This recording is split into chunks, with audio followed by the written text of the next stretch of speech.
Ok. Boa noite a todos. E fazemos a prece inicial. Eu gostaria de cumprimentar o pessoal de casa, o pessoal presente aqui, e agradecer a cada um de vocês, começar agradecendo pela participação na nossa quermesse, que foi muito bom, tá? Eu até fiquei um pouco louco, mas valeu a pena, tá? Valeu a pena cada minuto, cada trabalho. Obrigado. E houve uma boa participação, né? Então, por isso que a gente está agradecendo. Não só a participação de pessoas que vieram nos ajudar na montagem, no desenvolvimento e depois na desmontagem da nossa quermesse, mas também das pessoas que compareceram, que participaram do bingo, que comeram, né? Que participaram da parte da desmaterialização, né? Foi botaram as faculdades mediúnicas lá para funcionar, então desmaterializaram bem os alimentos, as bebidas, foi interessante. Foi legal, então a gente agradece a participação de todos, tá? Nós estamos sempre convidando as pessoas que querem participar, querem conhecer um pouquinho mais sobre a doutrina. Toda segunda-feira, das 20 às 21h30, nós temos aqui o curso da doutrina. Está muito bom, tá? Tem bastante pessoas participando, conhecendo um pouco mais, descobrindo coisas novas, que a gente descobre algumas coisas aqui na palestra, mas quando está no curso aí a gente vai mais a fundo. Então, fica o convite.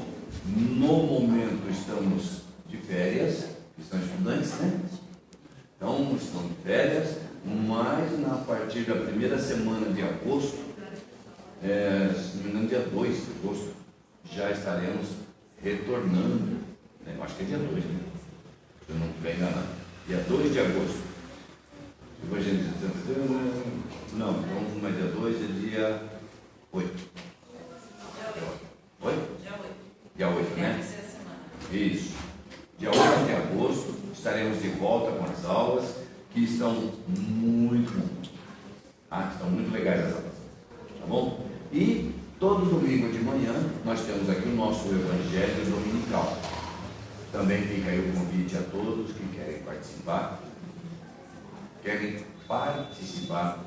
porque o Evangelho Dominical, claro, você quer vir só para assistir, para saber como é que faz o Evangelho em casa, maravilha. Mas se você quiser participar também, pode. Mas se eu não concordar com o posso dar minha opinião? Deve. Não pode. Deve dar opinião. É muito importante a opinião de cada um dos presentes, principalmente dentro de um evangelho. Tanto o nosso evangelho aqui na casa, como o evangelho no lar. E aí eu aproveito e pergunto: quem faz o evangelho em casa aqui? Não. Olha aí, mais da metade já. Está começando a melhorar. Então isso é muito importante. Tá bom? Mas quem não faz, talvez porque não saiba como fazer, fica o convite. Venha domingo de manhã, das 9 às 10 da manhã, você vai saber como é que se faz o evangelho. Tá bom?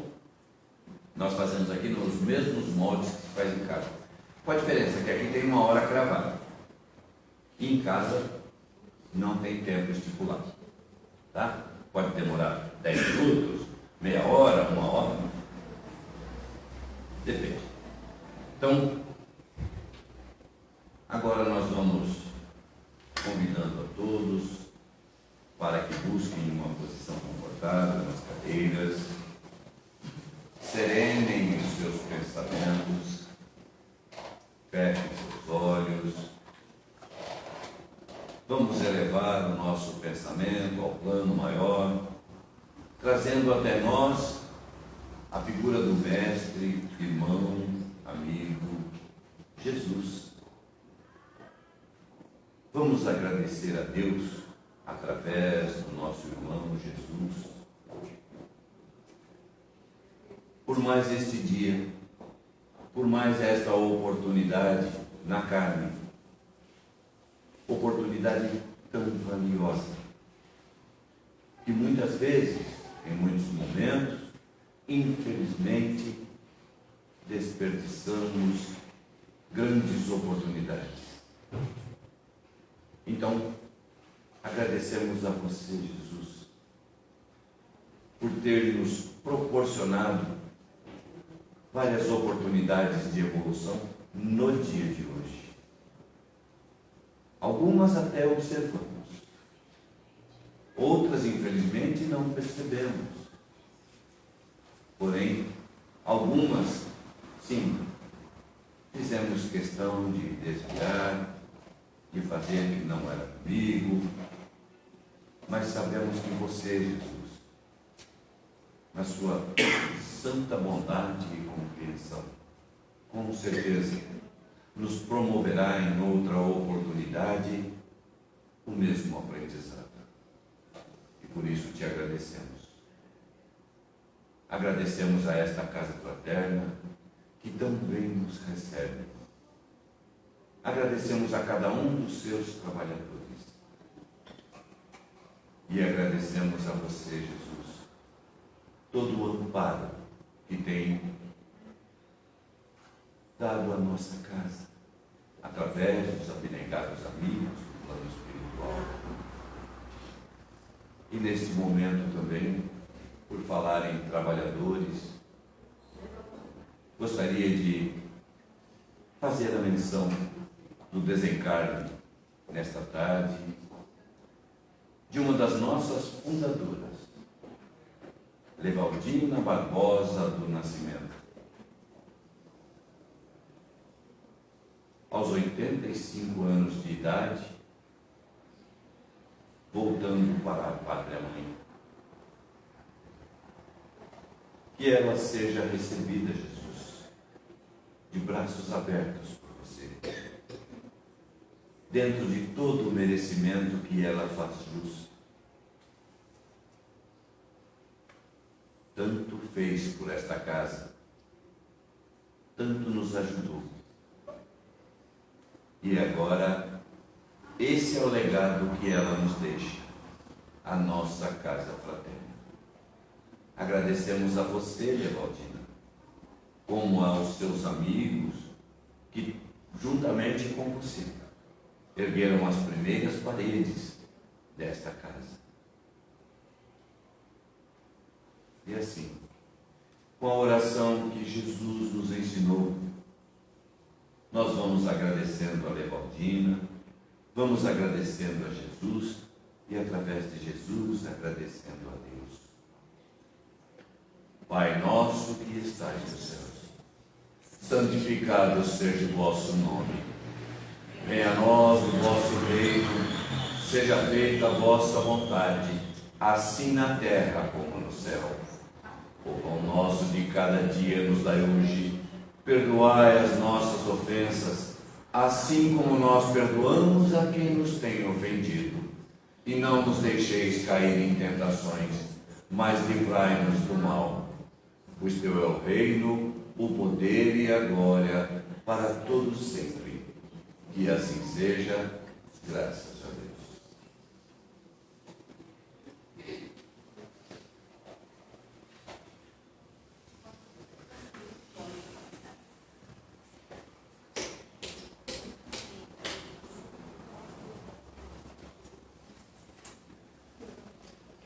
Mais uma vez, boa noite aos presentes, boa noite a você de casa que nos acompanha pelo Instagram, né? Hoje, quem vai trazer um pouco de conhecimento para a gente, né? Apesar que a gente não sabe muito, está começando agora na doutrina, né? É o nosso querido Adilson Ferreira, que também pertence à nossa casa, né? E, faz favor, Deus, que hoje você me falou o tema lá fora. Há muitas moradas na casa de meu pai, é isso? Então, fique à vontade. Boa noite a todos. Vocês que estão aqui, quem está acompanhando de casa, um abraço e sempre uma alegria estarmos aqui nessa casa que é de todos nós, a nossa querida fraterna. O Mauro falou a respeito da partida dessa companheira Levaldina, uma das fundadoras, e tão especial. A fraterna começou no ano de 1967, várias pessoas que fundaram, e a fraterna começou na casa da Levaldina, exatamente na casa dela, né? Então, participando da fraterna desde o início, a nossa querida Levaldina. Então, que Jesus esteja amparando, e está amparando sim, que a família seja confortada, porque a doutrina espírita nos abre um entendimento tão bonito, né, com relação à vida, com relação à partida. Nós falamos sempre que a doutrina espírita matou a morte. Não existe mais morte, né? Existe uma partida física, mas não existe mais a morte. Mas, de qualquer forma, a partida de alguém com quem convivemos tão próximo sempre maltrata, né? Sempre machuca. Então, que a família da Levaldina, nesse momento, esteja amparada e dando a ela a oportunidade dessa caminhada de retorno tranquila. Nós vamos falar das muitas moradas da casa do meu pai. Vamos nos reportar ao que está no Evangelho de João, capítulo 14, quando o Mestre Jesus disse assim: não se turbe o vosso coração, credes em Deus, crede também em mim. Há muitas moradas na casa do meu pai. Se assim não fosse, já eu vou teria dito, pois me vou para vos preparar o lugar. Depois que me tenha ido e que vos houver preparado o lugar, voltarei e vos retirarei para mim, a fim de que, onde eu estiver, também vós aí estejais. Então Jesus, há 2000 anos, Evangelho de João, capítulo 14, nos disse: há muitas moradas na casa do meu pai. Muitas. Nós sabemos que a casa do Pai é o universo. Todo o universo é a casa de Deus, a casa do Pai. Só que no imaginário popular, voltando séculos, muito embora para muitos, ainda no dia de hoje, seja entendido dessa forma, que não é o correto, mas respeitamos, cada um entende ao seu modo. Ainda hoje, imagina-se que as moradas são um céu e um inferno. Um céu e um inferno. Além do local físico onde mora, né? Aqui no nosso caso, a terra. Agora, mesmo a Bíblia, com relação ao tema céu e inferno, ela é um pouquinho controversa, né? As coisas não estão claras como seria de estar. Mas Jesus falou há 2000 anos tanto de inferno, então não existe. Um pouquinho mais adiante a gente vai explicar o que vem a ser esse inferno e o que vem a ser esse céu. Então, vamos imaginar algumas coisas sobre esse céu e sobre esse inferno. Nós sabemos que quando surgimos na Terra, nós, quando fomos criados, espíritos, nós fomos criados dentro de uma condição muito primitiva. O espírito começou essa caminhada sem conhecer praticamente nada. A doutrina nos esclarece que nós somos criados dentro da simplicidade e da ignorância. Ignorância no sentido de nada conhecer. Então, nós fomos evoluindo graças às reencarnações que fomos tendo ao longo de tanto tempo. Várias encarnações. E, crescendo, nós vamos adquirindo inteligência. Vamos adquirindo sentimentos. Começamos a entender o bem e o mal. O que era o bem e o que era o mal.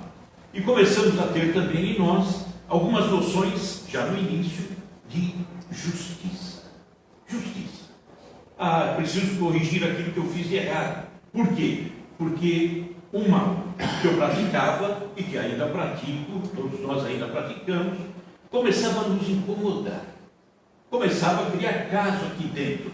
Então eu precisava pensar em arrumar, porque aquilo me maltratava. Intuitivamente, nós já percebemos a continuidade da existência.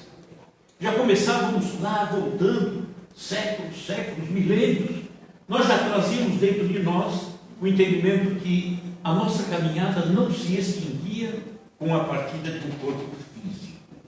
Algo continuaria, mas não sabíamos exatamente o que, de que forma. Por que já tínhamos esse entendimento? Vamos voltar milênios. Por que trazíamos dentro de nós a intuição que a vida continuaria? Reminiscências do passado, de caminhadas anteriores. Nós costumamos brincar que quando um avião cai, teve um acidente com o avião, para a gente saber o que é que aconteceu ali para cair o avião, as pessoas procuram encontrar o quê? A caixa preta, que aliás não é preta, usou-se esse termo. Então, onde fica a nossa caixa preta? Em nós. Espírito, não nessa carne. Essa carne é temporária.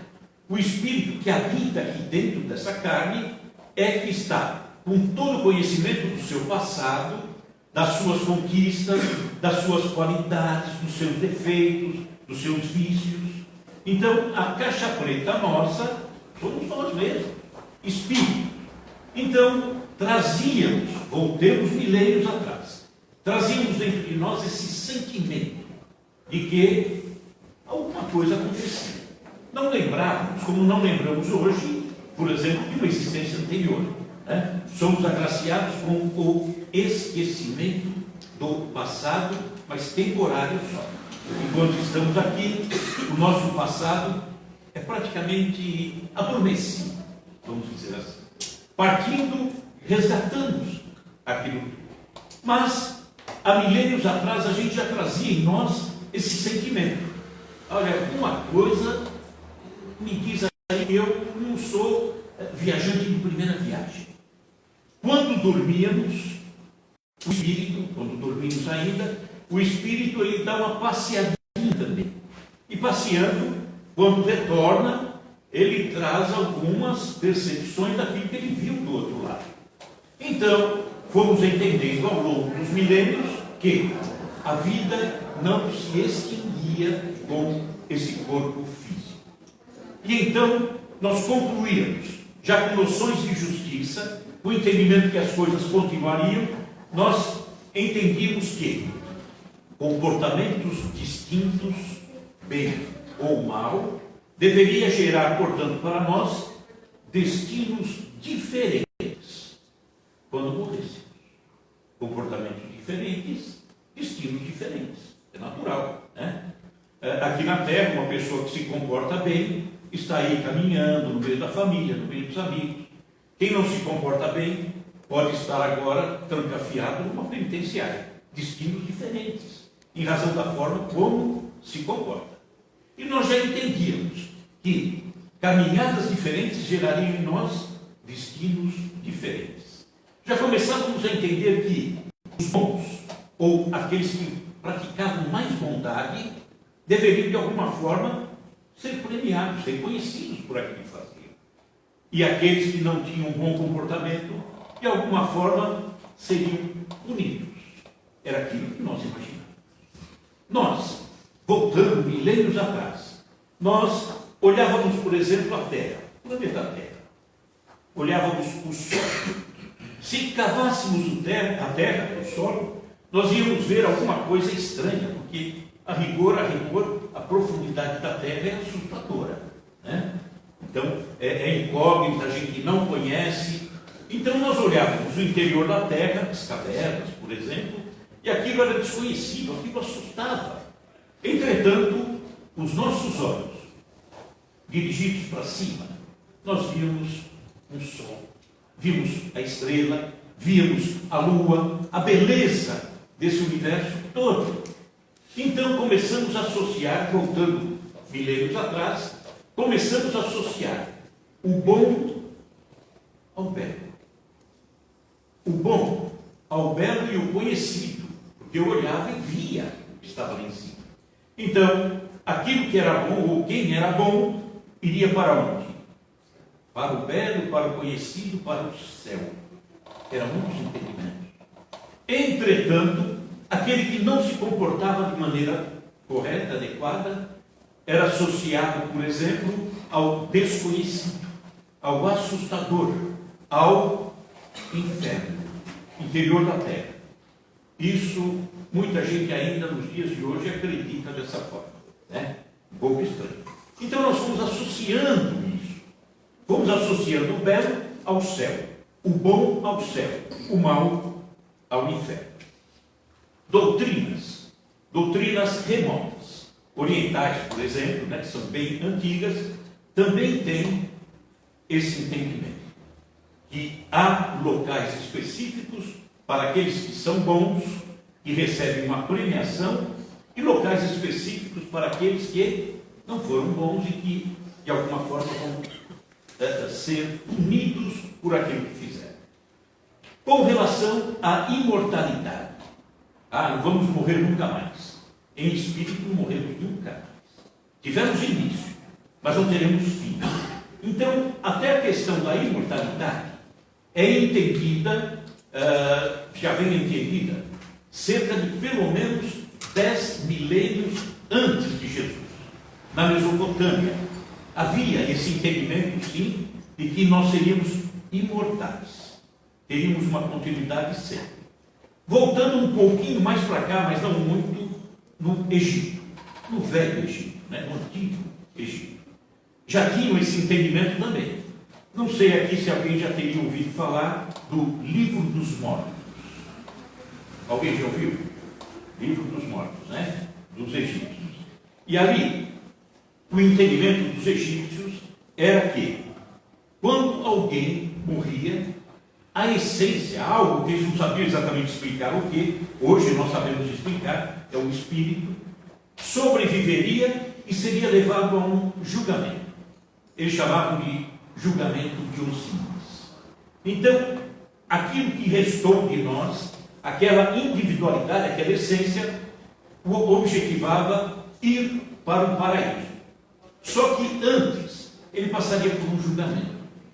Nesse julgamento, essa essência, que é o espírito, que entendemos hoje, ela deveria responder, nesse julgamento, o espírito, 42 perguntas que lhe seriam formuladas em espírito.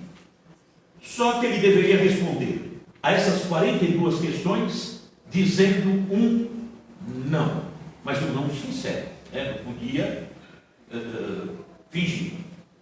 E essas questões que eram colocadas para ele eram, por exemplo, ele deveria afirmar: não matei, não roubei, não levantei falso testemunho.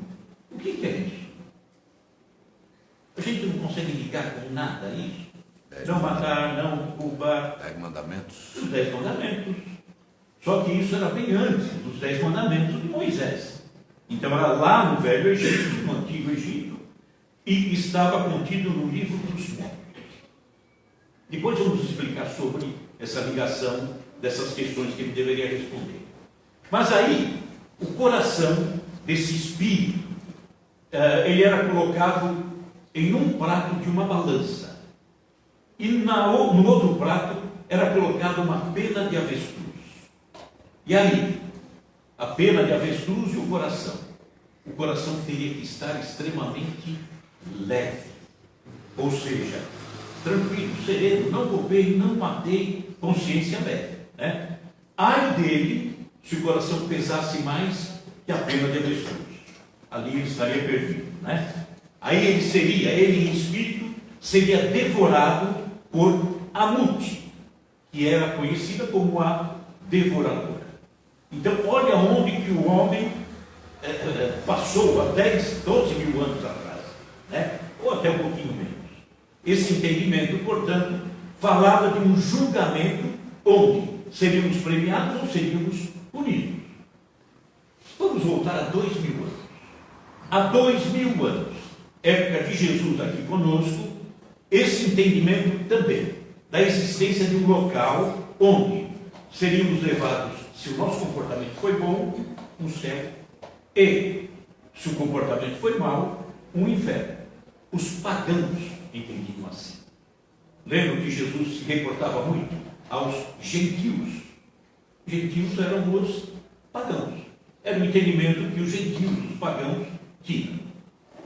Mas, como que fica esse entendimento? Vem Jesus, há 2000 anos. E Jesus veio logo de início e disse que o Pai não perderia uma única de suas ovelhas, um único de seus filhos. Por isso que Jesus nos deixou, por exemplo, parábolas como a parábola da dracma perdida, uma mulher que tinha 10 dracmas. Dracma era uma das moedas da época. Tá? Então, uma mulher perdeu 10, das 10 dracmas, perdeu uma dentro da casa dela. O que ela faz? A narrativa é assim: ela pega uma vassoura e varre toda a casa, até encontrar a dracma perdida. Então Jesus está falando, ela não perderia essa dracma. Vamos ver se é isso mesmo? Parábola das 100 ovelhas. O pastor percebe que tem 100 ovelhas, de repente ele conta, só tem 99. Uma se perdeu. O que ele faz? Ele tranca as ovelhas no aprisco e vai em busca da ovelha que se perdeu até encontrar. Não é para ver se vai encontrar, é até encontrar. Porque ele encontraria e encontrou a ovelha perdida. E aí faz uma grande festa. Parábola do filho pródigo, muita gente conhece também, né? Aquele filho mais jovem que sai, vai para o mundo e de repente, no meio do sofrimento, fome que ele teve que passar, um monte de dificuldades, ele retorna à casa do pai e o pai faz uma grande festa. Então era Jesus dizendo que o pai não perderia uma única de suas ovelhas, um único de seus filhos. Muito embora muita gente ainda acredita, hoje em dia, que Deus perde para o demônio, para o inferno. É perder o filho, né? Não faz o menor sentido. E a doutrina nos deixa isso de uma maneira muito clara, né? Então, onde está esse reino dos céus? Alguém avisa?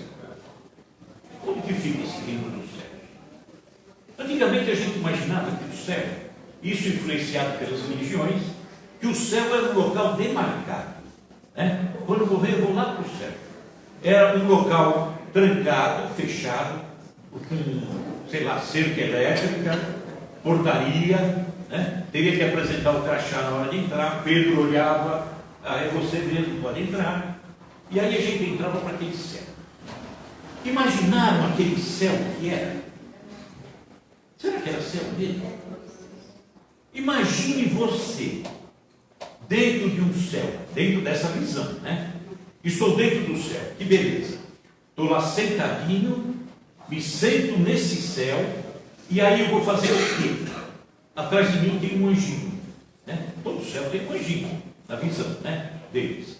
E aí fica aquele anjinho atrás de mim, tocando harpinha, tim, tim, tim, tim, uma paradinha. Quem tem em casa um CD, um disco de música de berimbau? Ninguém? Imaginaram ficar 1 hora ouvindo música de berimbau?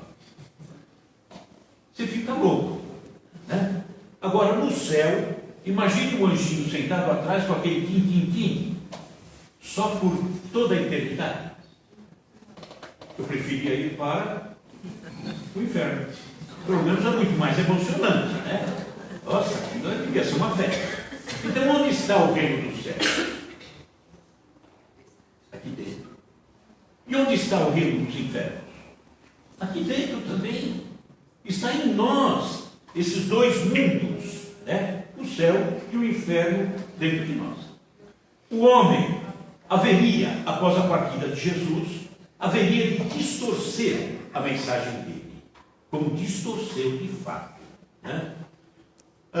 Jesus, obviamente, né? Primeiro século, primeiro, segundo e terceiro século, é narrado que a pureza do ensinamento de Jesus, da doutrina do mestre, foi mantida. É o cristianismo primitivo, foi mantido cristalino, né? Intacto. Mas a partir do quarto século, aí começou a mexida. Começaram a manipular, a mexer no ensinamento dele. Por quê? Porque quem dominava aquela região, né, toda aquela região, eram os romanos. Era a época do Império Romano, que dominava. E no quarto século, o Império Romano já começava na decadência. Enquanto que a doutrina do Cristo estava crescendo. E aí tem um ditado que diz que se o seu inimigo começa a querer ficar maior que você, una-se a ele, porque senão ele te engole, né? Foi o que Roma fez. Roma, que era pagã, portanto acreditava em vários deuses, traz para dentro de si a doutrina do Cristo, só que misturou com o paganismo no quarto século. Quem trouxe foi Constantino. Então começou, dentro do Império Romano, a vigorar a doutrina cristã ao lado daquilo que ele já acreditava, que era a crença pagã, né? E, obviamente, para que pudesse haver essa convivência, acabou acontecendo ao longo de alguns séculos alguns ajustes, né? Algumas misturas. Olha, mas tinha abolido o inferno, por que o inferno voltou? Por isso, o entendimento pagão, esse é o meu entendimento, o entendimento pagão se misturando com o entendimento cristão.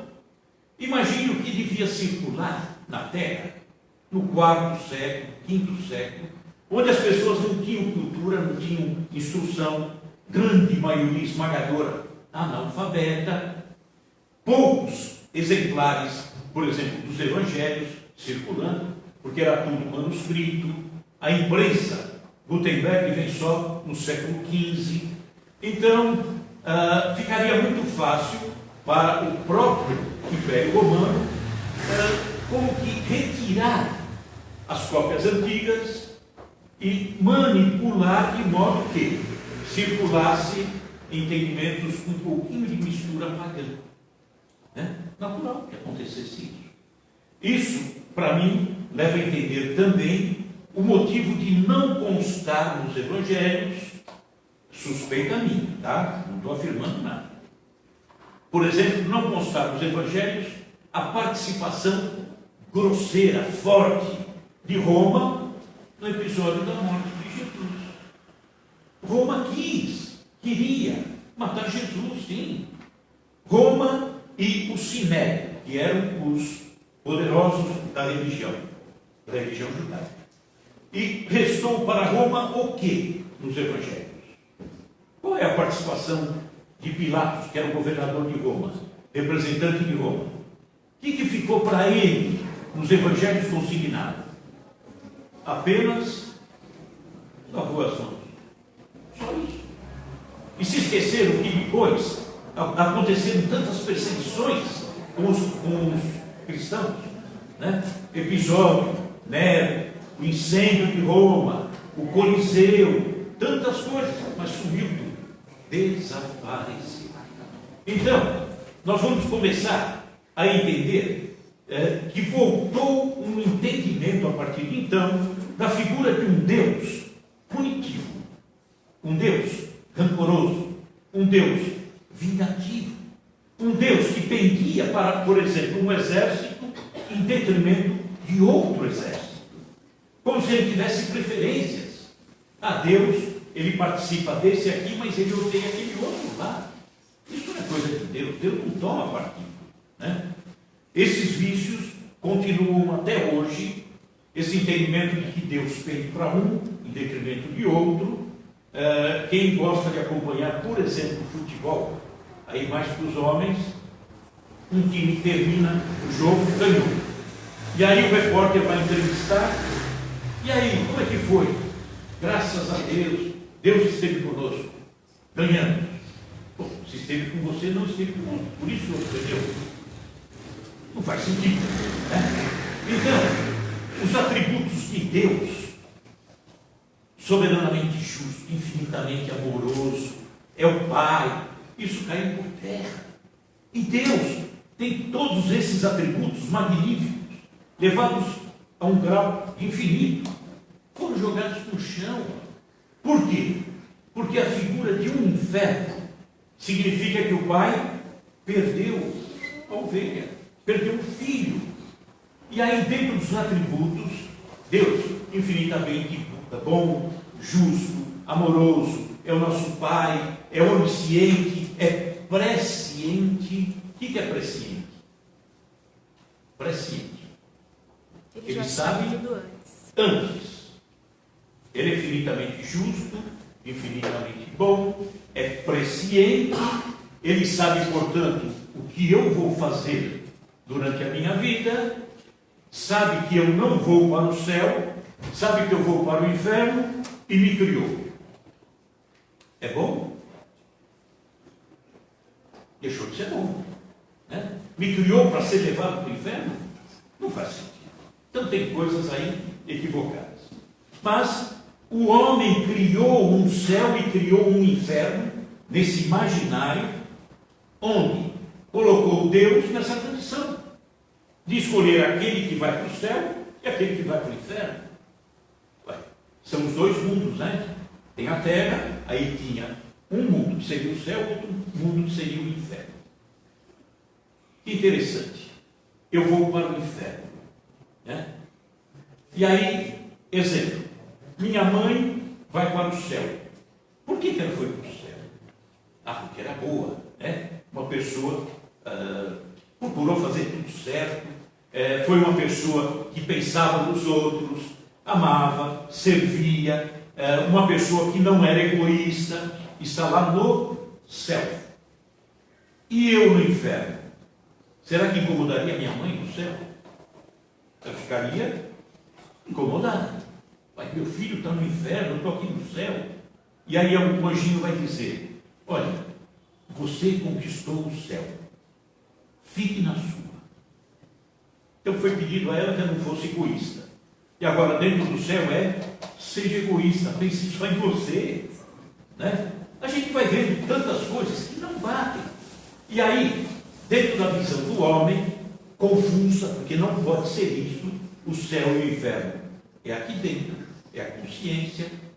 Mas o homem no passado, e isso para ser mais exato, no século XII, o homem imaginando, a igreja imaginando, puxa vida, ou vai para o céu ou vai para o inferno. E aquele que cometeu crimes, maldades, não tão graves. E agora, como é que fica? Vai ter que ir para o inferno, né?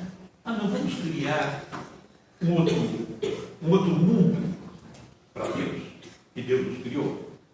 Vamos inventar um tal do purgatório.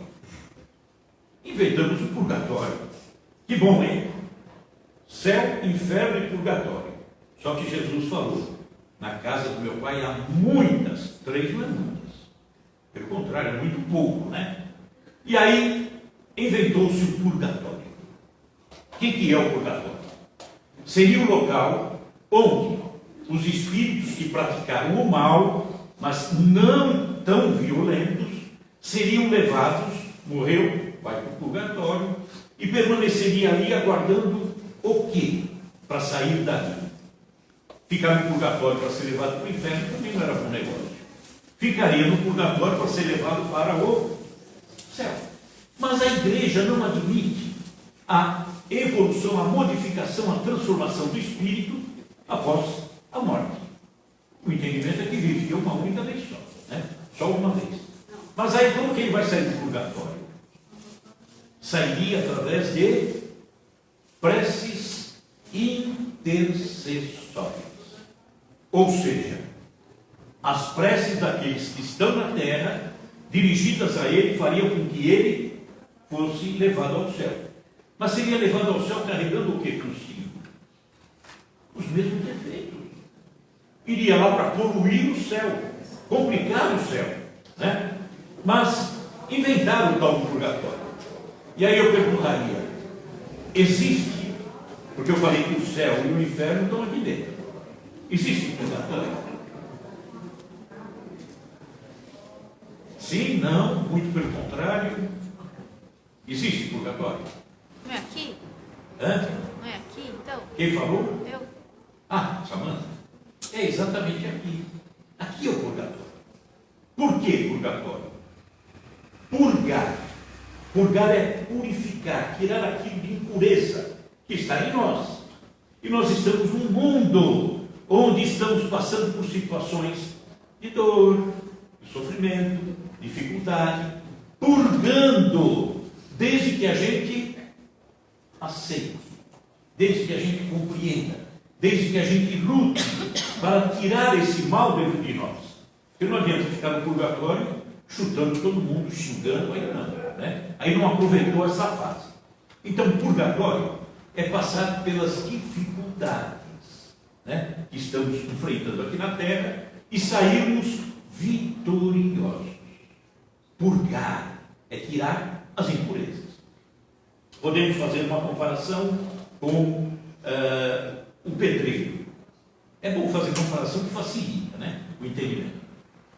Um pedreiro precisa fazer um reboco. E aí eu chamo no depósito de material de construção, olha, eu preciso de areia. O caminhão descarrega em casa areia grossa, cheia de pedras, cheia de detritos, um pouco de grama, graveto, um monte de coisa misturada. Se o pedreiro for fazer um reboco com aquela areia, vai ficar horrível, né? Horrível, tudo cheio de pedra, mato. O que ele tem que fazer? Peneirar. Tem que peneirar.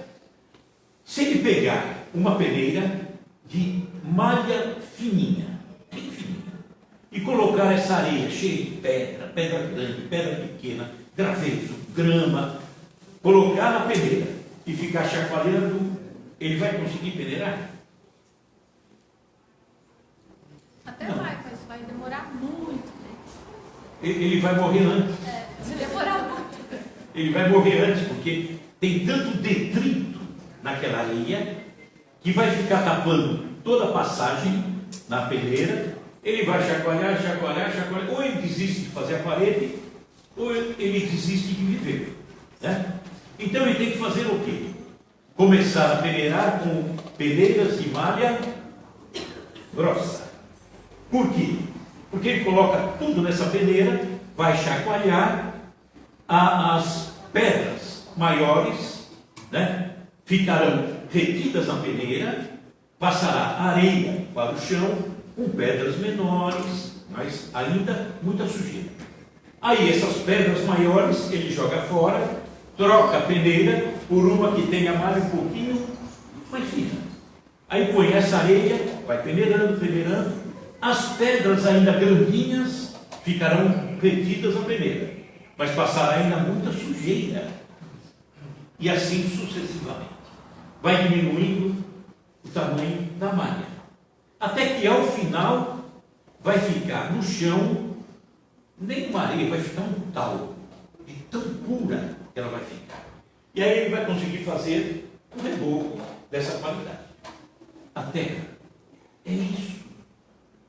Esse purgatório são peneiras que nós começamos lá há muito tempo atrás com peneira grossa. Por quê?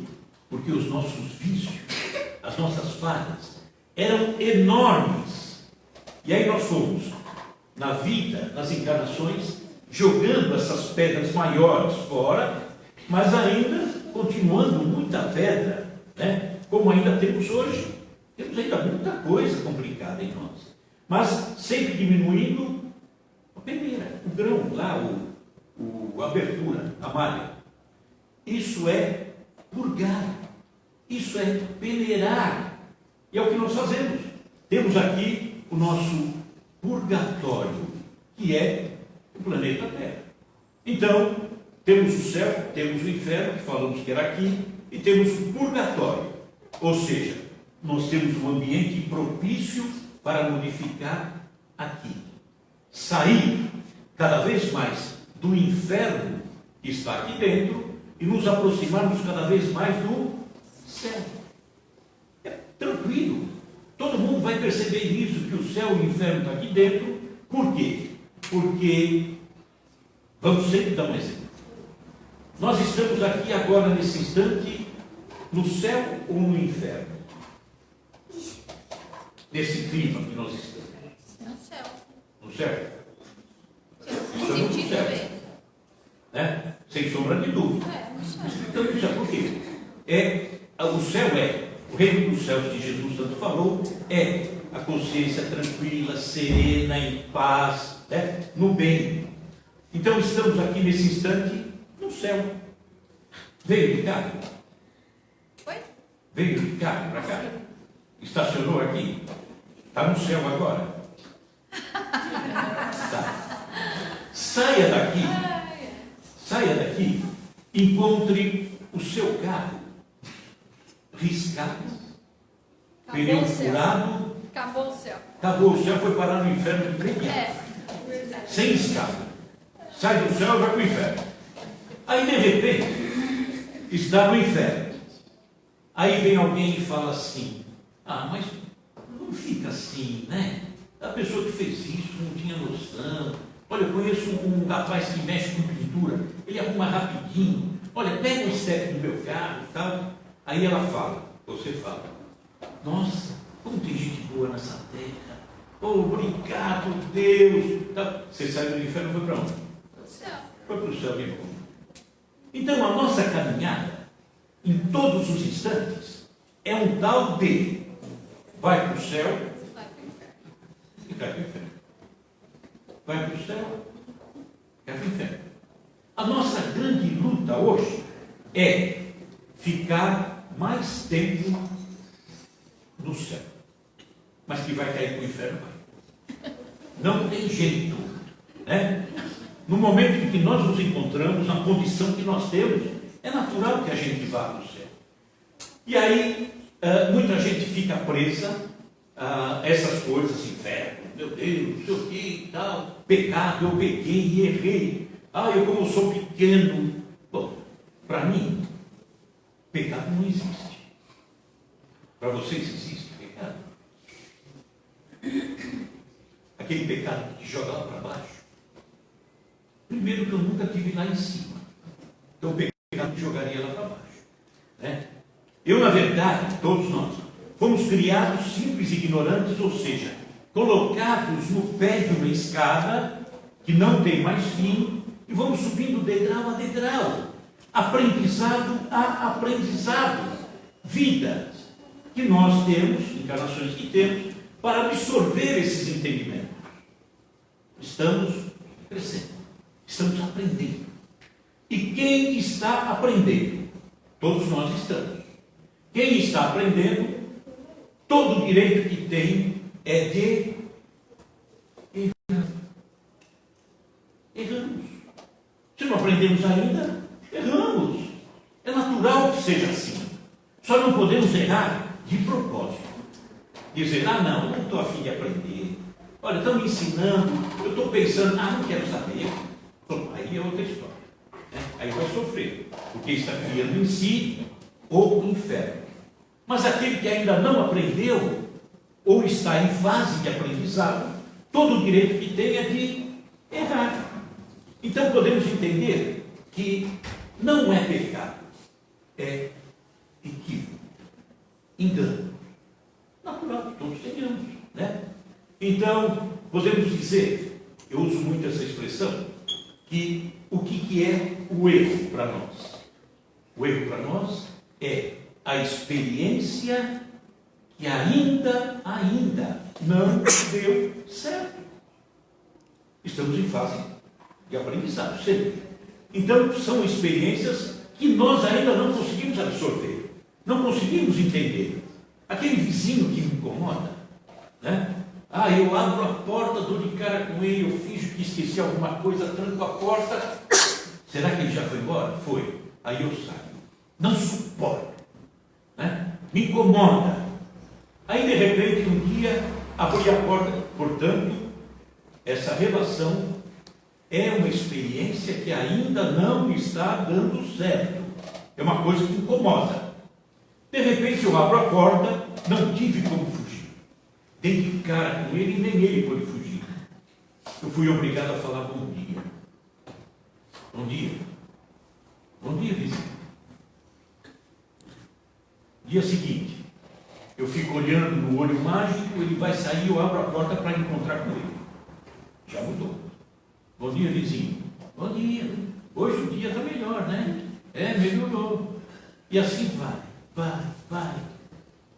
Coisa que não aconteceu com ninguém aqui ainda. Tá?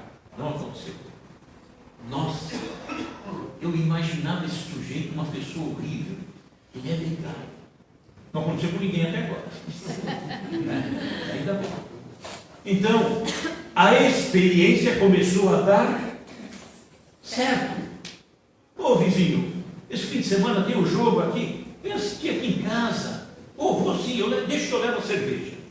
A experiência deu certo. Experiência com amigos, familiares, com a nossa profissão, com o nosso planeta, porque tudo nós temos que pensar. Quando pensamos na nossa vida, não é restrita a uma religião, né? Uma filosofia, é para o mundo. De repente, a minha relação com a terra não está dando certo. Eu poluo, jogo lixo, não está funcionando. Mas de repente eu começo a perceber que preciso cuidar desse planeta de uma forma melhor. Aquela experiência que não dava certo, começa a dar certo. Olha que beleza. Então, nós vamos crescendo, evoluindo e modificando. Então aí nós começamos a entender que a terra é uma morada para nós. O céu, que eu imaginava um local específico, né? Está aqui dentro. Mas é uma morada também. O inferno também é uma morada. O purgatório que inventaram seria mais uma morada. Mas Jesus falou, na casa do meu pai há muitas moradas. E a doutrina espírita vem nos mostrar que há infinitas moradas. Infinitas.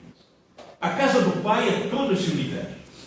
Esse universo está recheado de mundos físicos, como a própria Terra é, que abriga espíritos que lá são levados para encarnarem lá, para crescerem, para evoluírem, assim como estamos nós aqui na Terra, estamos por enquanto na Terra.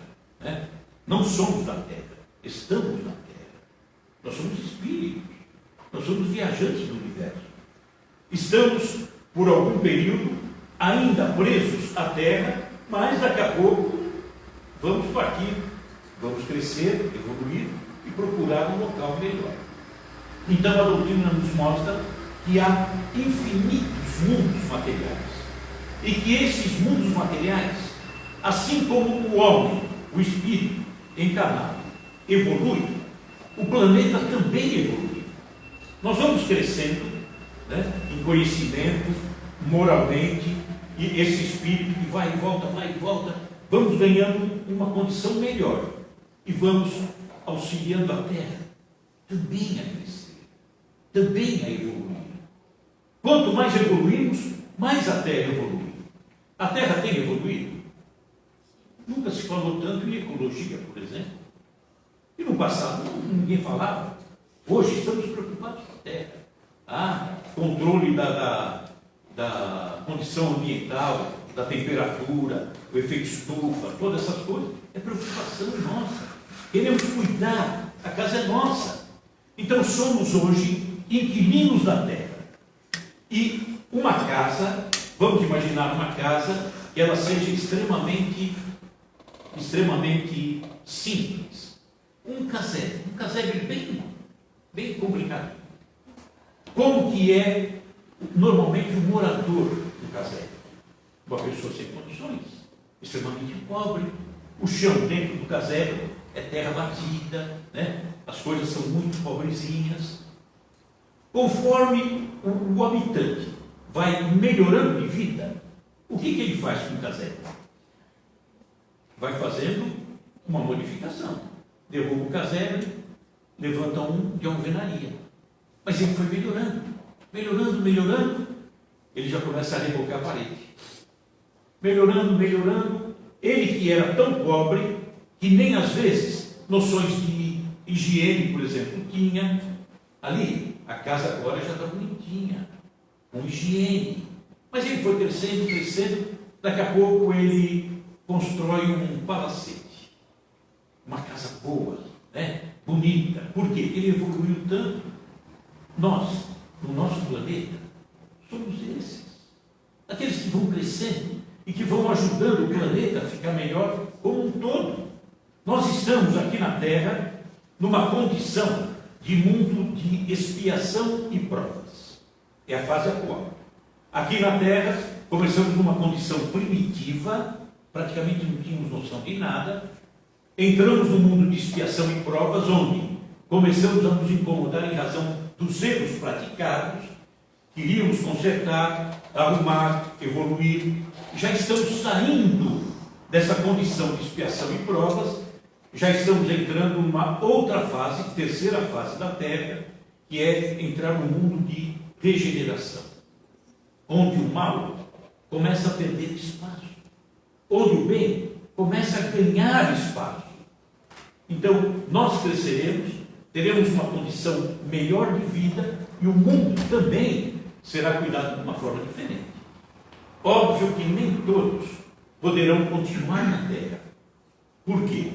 Porque insistiram em repetir piano, continuar nas coisas equivocadas, né? Não evoluir, não crescer, não melhorar. Esses serão levados a um outro mundo quando desencarnarem, né? Serão convidados a ir a um outro mundo. Não é o pai perder o filho, é colocar o filho numa escola, né, adaptada às condições dele, só isso. E aí a Terra vai evoluindo, crescendo. Então a doutrina nos mostra que mundos físicos como esse, a Terra, existem infinitos. Mas não só mundos físicos. Por exemplo, nós sabemos colônias espirituais. Nosso lar, por exemplo, é um mundo, né, um local, uma colônia, que recebe os espíritos desencarnados para se recuperarem, aprenderem, se arrumarem para uma nova encarnação. É uma morada. Existem várias moradas. Não aqui, em todo o universo. Nós estamos aqui, nesse momento. Seu carro está sozinho lá fora. Você está aqui, né? Está em que mundo, nesse momento? Um mundo legal, sereno, bom, né? Feliz. Vai voltar para casa, a sua família vai estar lá, você vai reunir a família, vai falar sobre isso, vão tentar pensar a respeito, buscar. Estão no mundo, né? Formando um mundo na sua casa, uma morada na sua casa, no meio dos amigos, no trabalho. De repente, o carro piscado lá fora, você vai se aproximar de pessoas que vão ficar num outro mundo com você. É um mundo mental nosso, como nós pensamos, com quem nos aproximamos. Então, infinitos mundos existem em todos os locais. Aqui, em nós, o mundo da felicidade, o mundo venturoso, ou o mundo desgraçado, triste. Isso existe em todos os instantes. É os céus e os infernos para nós. Então, quando Jesus disse que na casa do Pai havia muitas moradas, é isso mesmo, né? Essas são as muitas moradas de nosso Pai. Então, o Kardec, encerrando para não ir além, Kardec disse: o espírito é reconhecido pelo esforço que faz para domar suas más tendências.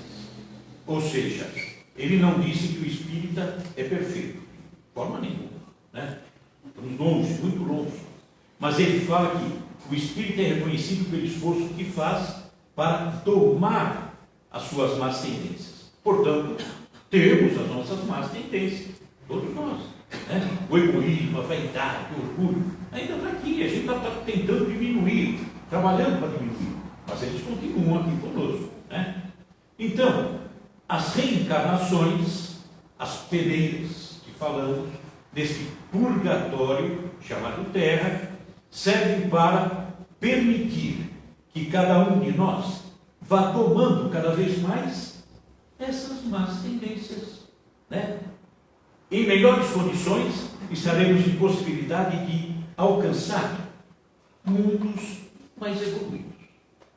Vamos lembrar de Bezerra de Menezes, o grande Bezerra de Menezes, na sua grandeza, quando ele completava 50 anos do seu desencarne. Bezerra de Menezes, portanto, do outro lado, 50 anos do seu desencarne, lá na espiritualidade, os espíritos se reúnem para lembrar da partida de Bezerra, 50 anos atrás, da Terra. E aí chega uma emissária, um espírito, né? Uma emissária de Maria de Nazaré. Essa emissária, esse espírito, se chama Celina. Chega até Bezerra e diz a ele: Bezerra, a Mãe Santíssima pediu para que viesse aqui para te oferecer a possibilidade de encarnar em qualquer dos outros orbes mais evoluídos, né? Você está franqueado a você escolher aonde você vai. E aí Bezerra diz: olha, minha irmã, se me for possível pedir, você levaria a Maria essa solicitação minha? Diga a ela que enquanto existir na Terra um único irmão que esteja padecendo, sofrendo, que ela permita que eu permaneça aqui. E volta a Celina, dizendo que Maria permitiu a ele permanecer aqui, por opção dele, né? Mas ele poderia ir para locais muito melhores. Então, queremos crescer, espiritualmente falando? Peneira, pessoal.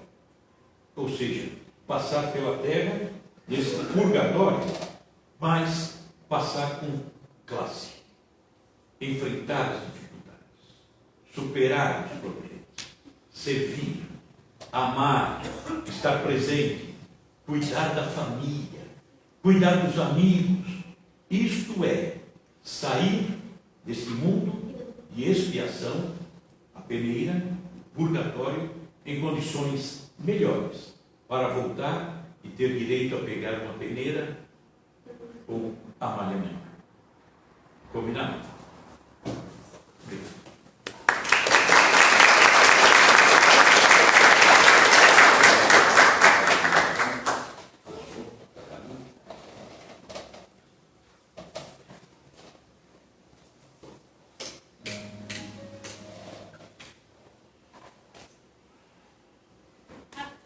Vamos então fechando nossos olhos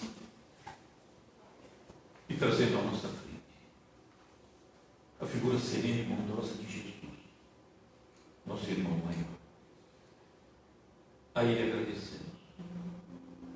Agradecemos a oportunidade de estarmos juntos. Agradecemos a oportunidade de estarmos aqui na Terra, nesse local propício para o nosso crescimento, desde que queiramos progredir, queiramos crescer. Só que isso é conseguido através do trabalho, do esforço, da luta, da busca de um entendimento que vai fazer com que caminhemos, compreendendo que as dificuldades que encontramos jamais poderão ser entendidas como punição de Deus.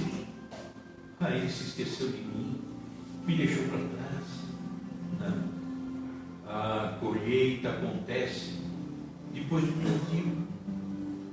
O que eu plantei? Eu vou colher aquilo que plantei.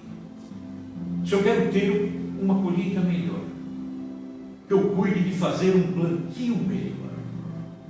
Mas ninguém consegue fazer um plantio se não conhece o solo, se não conhece o adubo, se não conhece a semente, se não conhece as condições atmosféricas.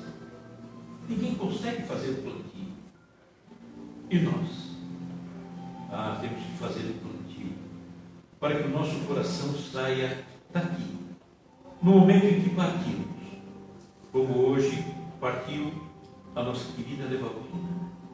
Nós temos que fazer a busca, ter o esforço, lutar pelo entendimento maior, buscar em Jesus tantos ensinamentos que muitas vezes negligenciamos, deixamos de lado, não nos importamos, ficamos muitas vezes apenas no verniz daquilo que Ele deixou. Temos que buscar conhecer a fundo, porque conhecer a fundo e praticando da melhor forma é que seremos felizes. Então, Jesus, te agradecemos pela oportunidade, por nos deixar tantos ensinamentos, não só no passado, mas hoje, a cada novo instante, amanhã, em todas as horas. São aprendizados que vêm à nossa frente, para que a gente possa colher num livro que eu leio, numa palestra que ouço, numa música, numa conversa com um amigo, crescer sempre, e crescer sempre na direção do Pai. Que assim seja, graças a Deus.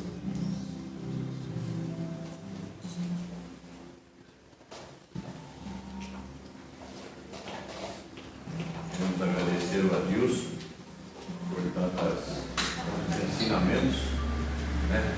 E agradecer a cada um de vocês pela presença. Agradecer a vocês de casa que nos acompanharam até agora. Mais uma vez, obrigado pela presença. Muita paz.